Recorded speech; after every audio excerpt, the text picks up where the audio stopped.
Kasian kasian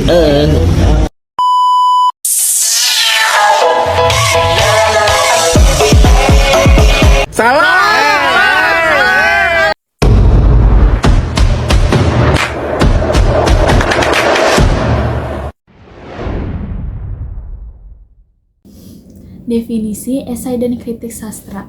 Kritik sastra adalah analisis karya sastra yang bertujuan untuk menilai baik dan buruknya suatu karya. Esai adalah karangan yang berisi opini pribadi tentang topik apa saja. Persamaan esai dan kritik sastra.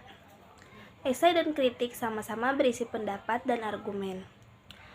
Pakai pendekatan yang jelas dan faktual, serta pernyataan yang dikatakan harus dapat dipercaya dan dibuktikan kebenarannya.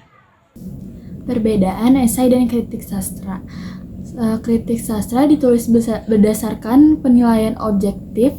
Dalam kritik sastra, penulis perlu menuliskan kelebihan dan kekurangan karya sastra yang dikritiknya.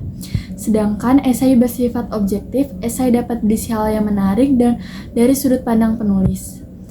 Kedua, kritik sastra menampilkan deskripsi karya, misalnya ketika ia mengkritik sebuah buku, deskripsinya berisi tentang sinopsis dari buku tersebut. Sedangkan esai tidak menampilkan deskripsi karya.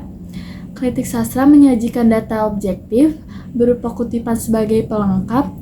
Tanpa ada objektif, esai tetap bisa disebut esai karena isinya berupa pandangan pribadi penulisnya. Adapun hal-hal yang harus diperhatikan sebelum menulis teks kritik sastra atau esai. Yang pertama, lihat karya secara objektif. Ini berlaku untuk menulis kritik sastra. Kita juga harus menaruh data yang logis atas pernyataan yang ditulis. Yang kedua, pahami materi dan teori karya seni yang ingin kita tulis. Ini untuk kritik sastra.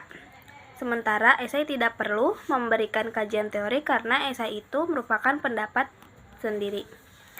Yang ketiga, bahas karya seni sastra secara menyeluruh. Ini juga berlaku untuk kritik sastra.